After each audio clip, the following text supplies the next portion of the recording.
Okay.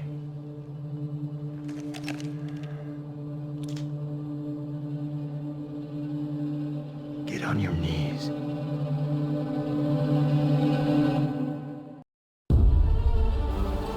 Wouhou! C'était Bravissimo. mortel! Salut à tous! Hello. Un super épisode avec du vrai The Walking Dead comme on l'aime, de l'action, une temporalité très dynamique pour le coup parce que là vraiment on avance beaucoup plus vite que la semaine dernière. Puis beaucoup de surprises, donc on en parle tout de suite dans le meilleur de l'after. Malgré tous les personnages qu'on croise dans cet épisode, il y en a quand même un qui est au centre de tout à mon avis, et c'est Sacha. Ouais, je suis entièrement d'accord. On a quitté Sacha à la fin de l'épisode, qui se lançait dans une opération kamikaze, C'est ça. et qui se précipitait dans la base de Negan pour faire le plus de victimes possible. si on a Surtout bien pour suivi. tuer Negan, c'était Ce l'objectif qui n'était quand à la même base. paraissait compliqué. Ouais. Là, Ellipse, elle se retrouve en cellule, ce qui fait que ça a très mal tourné. Bon, je regrette un peu qu'on n'ait pas eu d'image de tout ça, mais apparemment Apparemment, elle c'était, aurait fait des dégâts quand même. c'était un sacré boxon, comme Ouais, il dit. ouais. C'est comme un pote qui te raconte ah, t'aurais dû venir hier soir, c'était la folie, Ouais, mais c'est tu ça. n'as aucune idée de ce qui C'est s'est passé. exactement ça. Ouais. Negan veut quand même utiliser Sacha, hein. Il lui explique. Lui, Voilà. son objectif, c'est pas de la tuer ou d'en faire une prostituée. Il l'a même défendu quand l'autre a pété un câble et qu'il a essayé de la violer. Ouais, Donc on voit tout de Marc suite- Dutroux du. Ouais, Je sais même pas si Voilà. ça s'appelle Marc. Bah, il l'a carrément buté, hein. Il a pas hésité. Donc déjà, on voit que Negan fonctionne d'une manière assez particulière, c'est-à-dire qu'il reste très très à cheval sur ses règles. Je pense qu'il faut quand même s'en méfier parce qu'il a un énorme plan derrière la tête. Il le dit à Sacha d'ailleurs, il lui dit demain est un grand jour.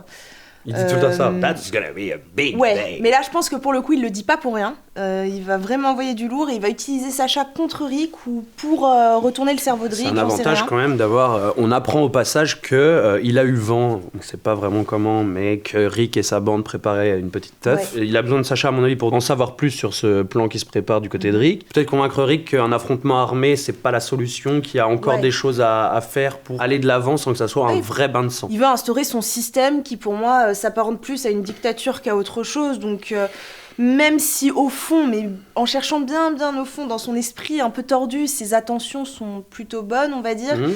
le résultat sera dans tous les cas mauvais parce qu'il impose quand même ses choix par la Ouais, force. mais je trouve qu'il est rendu assez sympathique dans cet épisode. Oui, Bizarrement. c'est vrai, forcément, il sauve Sacha d'un viol. À partir de là, déjà, Non, et T'es puis assez ça fait content. plusieurs fois qu'on le voit, il a toujours ce petit côté psychopathe, mais qu'on peut pas s'empêcher d'aimer, tu d'apprécier. vois. Ouais, c'est Et vrai. qui a quand même une vision, qui est pas juste un mec obsédé par le pouvoir, etc., qui a une vision d'une société, etc. C'est vrai. Je Mais trouve ça intéressant. Après, il y a Eugène, Sacha. Eugène, très clairement, il est du côté de Negan. Là, on est a sûr. notre réponse. Donc franchement, moi, je suis hyper déçue. Ça nous montre à quel point il est lâche. Et c'est dommage parce que c'est un mec intelligent, il a tout le potentiel pour apporter énormément de choses au groupe, mais son manque de courage, en fait, tue tout, quoi. Moi, je sais ça pas, tue vraiment. j'adore ce perso et j'aime beaucoup l'idée de ce retournement. Moi, je suis à fond pour militer pour que Eugène devienne un méchant. C'est aussi bien d'avoir des personnages comme ça. La lâcheté, ça Ouais. fait partie du caractère de certaines personnes et de beaucoup plus qu'on ne croit, moi y compris. Hein. Là, la discussion Sacha-Eugène. Donc Sacha, on la voit très bien, très bonne manipulatrice, on l'avait peut-être pas bien vu avant, mais là, donc joue un peu sur la corde sensible en disant à Eugène, j'ai besoin d'une arme, là je suis pas allé au bout de ce que je voulais faire, et si j'ai pas réussi à tuer Negan, la seule solution qui me reste, c'est de me suicider. Parce que sinon je pourrais trop aider Negan en lui révélant des indices sur les autres, etc. Donc elle dit à Eugène, trouve-moi un truc coupant, n'importe lequel, je me coupe les veines, c'est réglé. Ouais. Eugène, comme le bon pote qui te donne un coup de main, mais en fait qui ne t'aide absolument pas, C'est clair. a décidé d'accepter sa demande, mais lui file un cacheton donc pour qu'elle mette fin à ses jours, mais sans souffrir. On voit très bien à la tête de Sacha que c'est pas du tout ce qu'il lui Ah bah fallait. oui, c'est complètement inutile. Moi, je garde un tout petit espoir que Eugène, finalement, soit toujours un gentil, Ça me entre ferait guillemets, chier, et qu'il fasse quelque chose, quoi. Voilà, je garde ce petit espoir, mais mais- bon. La deuxième chose dont on voulait vous parler, c'est des Oceanside. On va pas redécrire toute la scène parce qu'on l'a tous vu, mais au final, les Oceansides pourraient peut-être être des alliés pour Rick. Elles doivent en débattre entre elles. Leur société fonctionne comme ça, il faut que tout le monde soit d'accord. C'est ça. Or, il y a la vieille qui nous fait son petit caca Je nerveux. sais pas, mais je pense qu'il a été très sale, Negan, dans la manière de les buter ou de les emprisonner, ou enfin bref, il a Le, fait des trucs le fait est horribles. qu'Oceanside, on s'en doutait un peu, mais j'avais pas bien réalisé, c'est quand même une vraie mine d'or, quoi. Enfin, en termes d'armes, etc.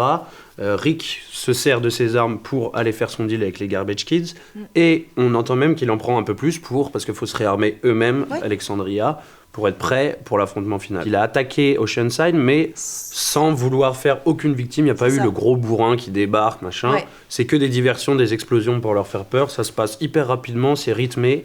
Ça, c'est le Walking Dead qu'on aime, quoi. Ça aurait pu durer des plombs. Ils nous font la scène d'intro qui est vachement bien, où on a en voix off Tara qui avoue à Rick, voilà, je connais une ville où il y a machin, etc. Et en même temps, eux se rapprochent de Oceanside, donc c'est rythmé, ça marche. Et en plus de ça, t'as un plan aussi qui est très très suggestif, je trouve, où on les voit face aux Walkers, justement, se défendre avec des nanas de Oceanside à leur côté. Donc je sais pas si c'est un espèce de symbole qu'on nous envoie pour nous dire en clair que ce sont de futurs alliés. Mais enfin, moi, je suis quasiment sûre. Elles vont se mettre d'accord et elles vont se joindre à la cause de Rick. Il y a 2-3 combattantes qui sont assez fortes. Il y a un potentiel en tout cas, mais je pense que ça va mettre du temps. La gamine, on en parle, le petit chassé, le mais coup de couteau. On l'avait déjà vue. Elle était insupportable, mais elle est marrante en même temps. Mais le fait est que je pense qu'on la verra pas, par exemple, dans l'affrontement de la semaine prochaine. Elle est un peu jeune quand même. Qui s'annonce. Je sais pas s'il va se dérouler, mais. Ils sont pas encore décidés, ils viendront plus tard, à mon avis, dans l'histoire et dans le récit. Alors, ce qui relie un peu tous ces pans de l'histoire et qu'on voit beaucoup planer au-dessus de cet épisode, c'est la trahison, clairement. On l'a vu avec Eugène, Tara qui révèle un secret, l'emplacement d'Oceanside alors qu'elle avait passé un pacte. Mais surtout, ça se voit à travers 2 personnages. D'abord, le petit Greg, le petit Grégory. Bon, c'est un petit peu, c'est maladroit. Non, mais lui, on s'en doutait, on l'avait dit. Au bout d'un moment, il allait cracher le morceau à Simon. Là, on en a quasiment la preuve. Déjà, on voit que face à Maggie, le mec se fait complètement émasculer. Il arrive même pas à tuer un Walker alors qu'il a raconté à tout le monde qu'il avait déjà tué. Et au final, c'est complètement faux. Maggie le sauve. Ça peut être un peu gênant, surtout lui qui a beaucoup d'ego et qui prétend être un grand chef, un grand leader. Au final, il l'est pas. Ça et l'autre scène qu'on voit où Maggie explique comment faire des plantations, comment machin. On voit que lui il rôde et il dit ok, donc j'ai plus du tout la main sur ce truc. Elle a une forme d'autorité naturelle et des compétences qui en font un très bon chef. C'est ça. Et ça, pour le coup, c'est une trahison auquel on s'attend depuis des épisodes. C'était juste une question de temps. Il sait quand même pas mal de choses. Il a vu tout le monde, dans tous les cas. Il sait que Rick est en train de mener une rébellion. Il sait que Maggie est encore en vie. S'il dit ça à Simon, Daryl est avec eux. S'il balance tout à Simon, ce mec-là, il peut péter un câble facilement. Je l'adore. Comme il peut faire payer à Grégory, comme il peut lui le remercier pour ça. Enfin, on sait vraiment pas comment ça va se passer. Il risque de vraiment poser beaucoup de problèmes. Je suis pas sûr que ça soit d'une grande importance, machin, parce que le fait est que dans leur rang, Rick et Co ont un nouveau et qui est un traître d'une toute autre importance à mon avis, c'est Dwight. Dwight qu'on voit, on l'avait vu à la fin de l'épisode, ça se conclut comme ça, on voit une ombre, on a dit voilà c'est Dwight machin, et on s'aperçoit que quand c'est Rick et son gros, retourne à Alexandria, surprise, il y a Rosita, et il y a surtout, je vous ai amené quelqu'un, il s'est rendu de lui-même, il est en cellule, machin, il attend. Dwight. C'est quand même un des lieutenants, un des plus emblématiques de Negan. Ouais, et Negan a confiance en lui, en fait. Oui, il a la confiance de Negan. Donc s'il arrive à rester malin comme il l'est là depuis qu'on connaît ce personnage, il peut vraiment, vraiment apporter un plus au groupe, quoi. Mais pour revenir à Daryl et Dwight, parce que c'est quelque chose qui me taraude, comme on dit, je trouve ça assez étrange d'avoir 2 persos qui sont vraiment sur le même modèle. Effectivement, on n'a pas arrêté de dire. Ils ont la moto, l'arbalète, le même style, un peu le même caractère, taiseux, un peu fort aussi, très fort. Je vois... Je sais pas si j'hallucine complètement, mais je vois débarquer un truc où en fait Dwight c'est un peu le Daryl nouvelle génération et que ça nous prépare progressivement à une disparition de Daryl. Ça a toujours été mon personnage préféré, mais j'ai l'impression que les 2 se ressemblent trop, c'est trop évident pour que les 2 cohabitent ensemble, ça me paraît bizarre. Non, Léo, moi je pense pas. Franchement, tu vois Daryl mourir, il est beaucoup trop important, il a encore trop de choses à faire, et il est très malin, il survivra. Ouais, mais on sait que les séries sont basées aussi, notamment quand il y a des groupes, etc., sur des profils types de gens. Ouais. Là, t'as 2 mecs qui jouent exactement sur le même tableau, j'ai peur qu'ils se marchent sur les pieds et qu'il faille en faire disparaître un. Ça peut être Dwight comme ça peut être Daryl, mais à mon avis, 2, c'est trop. Franchement, ça m'étonnerait, je vois pas pourquoi il y aurait pas de place pour les 2 dans la série. Ils pourraient faire de belles choses ensemble. Ça, pour le coup, c'est un énorme to be followed. La semaine dernière, encore une victoire pour le MVP, je crois. Il me semble que ça fait 2 de suite. Oui, ils font. T'as gagné la joute, mais le MVP, je suis assez bon. Alors, c'est un peu bizarre, étant donné le contexte et l'attitude du bonhomme, mais je vais mettre un team Eugène.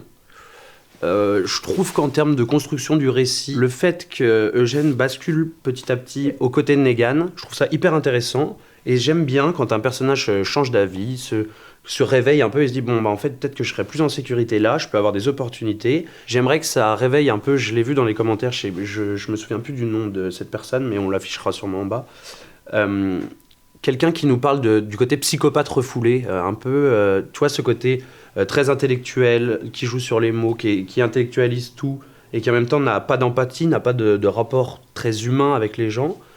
Peut-être que le fait que Eugène se rallie comme ça à Negan, ça va nous faire apparaître un vrai méchant qui peut être super dangereux à cause de son intelligence. En tout cas, j'aimerais beaucoup. Je suis pas du tout d'accord avec toi, Léo. C'est juste quelqu'un qui a peur, qui n'est pas du tout courageux et qui va se mettre dans un groupe où il se sentira le plus protégé. Du coup, il se planque du côté de Negan. Si c'était l'inverse, si c'était Rick qui était surpuissant, il serait chez Rick. C'est aussi simple que ça. Moi, j'ai choisi Tara, tu vois, comme MVP, parce que là, pour le coup, c'est un personnage qui a été utile dans cet épisode, qui aura permis de faire avancer les choses.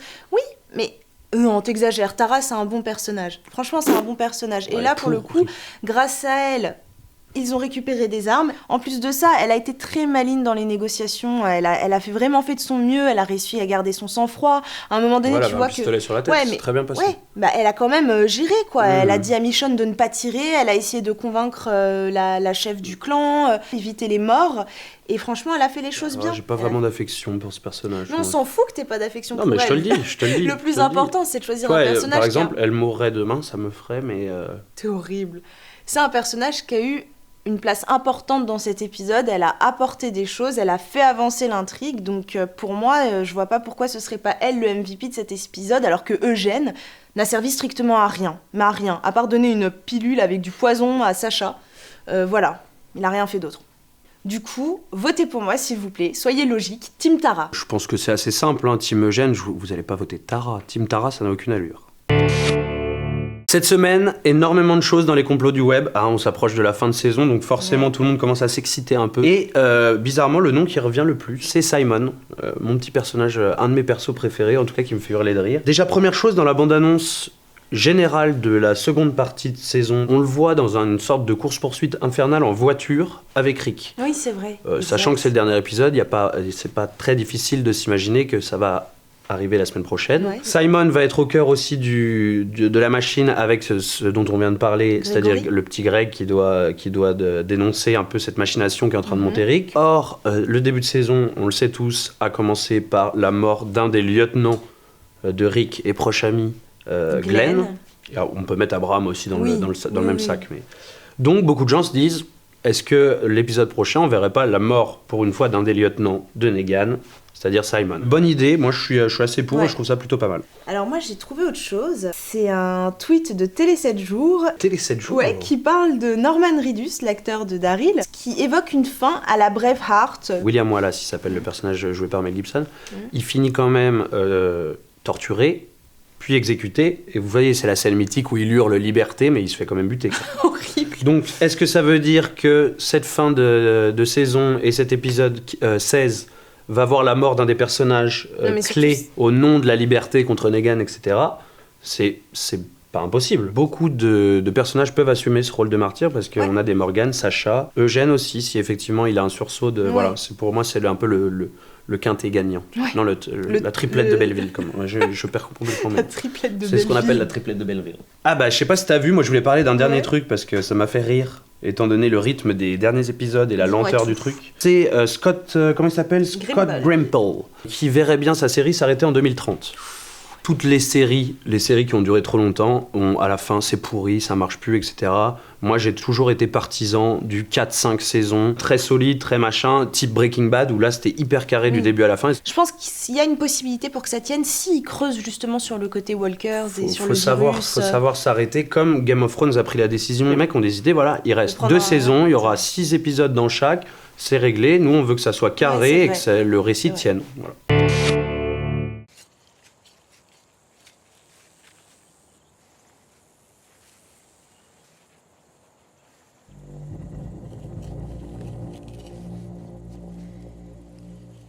Alors je vais peut-être choquer les gens, parce que j'ai un avis très tranché sur The Walking Dead. Je pense que le succès de cette série ne tient pas justement à son côté surprise. Ça a toujours été une série prévisible et là c'est d'autant plus le cas depuis quelques épisodes.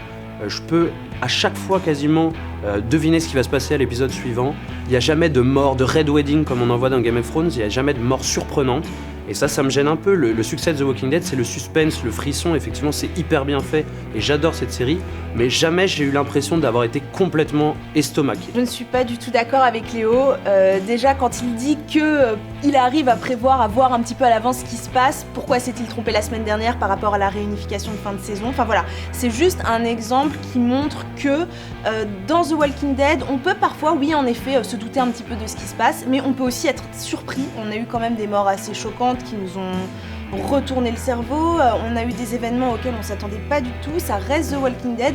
Moi je pense que c'est une série qui est quand même imprévisible, même si certaines choses le sont, c'est comme partout, c'est comme ça dans toutes les séries. Merci de m'avoir soutenu la semaine dernière, on était parti sur un débat sur la réunification sur la fin de la saison, il s'avère qu'on avait raison, donc tant mieux, désolé Léo, là pour le coup j'ai gagné, mais en plus de ça c'était vrai, donc là je vois pas trop ce que tu peux dire. Je me suis foiré, les gens n'aiment pas la gueule, je sais pas. C'est pas ça, c'est qu'ils savaient qu'il y aurait une réunification.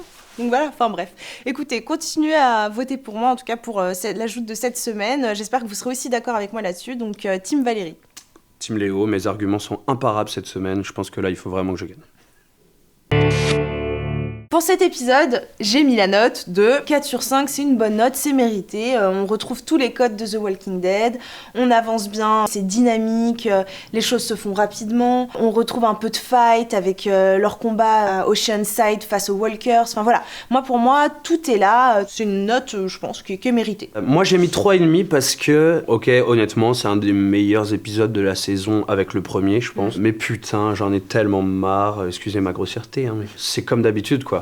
C'est un vide un peu intersidéral pendant 4-5 épisodes en plein milieu de la saison, du cliffhanger, du dynamisme et de l'action sur les 2 derniers épisodes. Bien sûr j'ai aimé, mais ça me fait un peu chier que ça fonctionne comme ça, il faudrait un peu mieux répartir et faire les choses parce que là ça devient relou. Mais bon, en tout cas je pense que la semaine prochaine tu seras un peu plus content parce qu'on a regardé la bande-annonce et c'est vrai que là pour le coup je pense qu'il va y avoir pas mal de choses. Alors on a vu plein d'images, plein de personnages différents, là on a vraiment tout le monde. Negan, qui est à Alexandria, avec quelqu'un à côté de lui. Ça pourrait être Eugène et ce serait assez intéressant d'avoir ce plan où t'as Alexandria du haut des machins et d'un côté Negan avec Eugène côte à côte. Tu vois. Ça me paraîtrait pas mal. Peut-être que là, pour le coup, Eugène, une fois qu'il sera face à Rick, face aux autres, il va avoir un élan de conscience, et peut-être que Eugène est là aussi pour faire négocier. quelque chose. Peut-être que Jen est là aussi pour négocier, tu vas dire rendez vos armes, on va pas faire un bain de sang. Sacha, on la voit, à un moment donné, elle est avec Negan en train de marcher dans le sanctuaire, donc déjà elle est plus emprisonnée. C'est pas bien clair quoi. En tout cas, ce qui est sûr, c'est que Negan il va en faire quelque chose parce que comme il lui a dit, demain est un jour important, demain qui signifie pour nous la semaine prochaine. Donc on va vite le savoir, on va vite être fixé, mais je pense qu'il nous réserve une belle petite surprise. En tout cas, c'est vraiment, ça prend les allures d'une vraie réunion de famille. Negan au port d'Alexandrie. Ouais. On voit, attention, détail important, les Garbage Kids sur les remparts d'Alexandria, notamment jadis. À côté de Rick. Donc ça veut dire que les Garbage Kids semblent avoir accepté le deal. Donc voilà, plus le royaume, on les voit, armure, tout préparé, tout armé. Je suis désolée, mais je dois le dire, le plan avec Ezekiel, Shiva et Carol, c'était juste trop mignon. Moi j'ai kiffé. Franchement j'ai kiffé. Je pense que les 3 ils vont faire une team au top, ils vont les défoncer. Moi je pense qu'ils vont vraiment. Mais tu verras. T'as pas encore vu Shiva en mode attaque. Moi je pense qu'elle va envoyer du très très lourd. Achète-toi un tigre et nous fait toucher. Il est malade. Ce qui est sûr c'est qu'ils se dirigent vers Alexandria. Alors est-ce qu'ils vont arriver après que Negan soit déjà sur place? C'est comme dans toutes les batailles, genre Negan commence à prendre l'avantage, mais le royaume arrive en renfort et tout. Moi je vois bien un truc comme ça, carrément. Donc du coup ça fait quand même une belle équipe réunie avec Dwight en plus de ça qui est parfait dans ce rôle de double agent. On voit qu'il est aux côtés de Negan d'ailleurs. Exactement. Donc je sais pas dans quelle mesure. Du coup ça veut dire qu'il est en train de remplir son rôle. De toute façon il le dit pareil dans la bande-annonce, Harry qui lui dit j'ai les moyens de le ralentir. Alors je sais pas exactement de quoi il parle. Il y aura à mon avis de l'action, des morts, il y a beaucoup de choses à voir la semaine prochaine, c'est quand même le grand final. Ouais. Super épisode, on a hâte d'être à la semaine prochaine parce que ça va vraiment envoyer du lourd pour le final. Ouais, le grand final. En attendant, comme d'habitude, on like, on s'abonne, on partage. À la semaine prochaine. Ciao. Salut. Putain, Léo, t'es sérieux quand t'as balancé genre Daryl va mourir, enfin... Mais je te le dis, je sais pas, j'ai eu une sorte de révélation. Je voyais la scène, lui en train d'agoniser comme ça, et de regarder Rick dans les yeux et de lui dire « I've always loved you ». Et là, bam, ils s'embrassent et clap de fin. Oh merde. Et là, hop, on a envie de voir la saison 8, quoi. Ça, c'est efficace.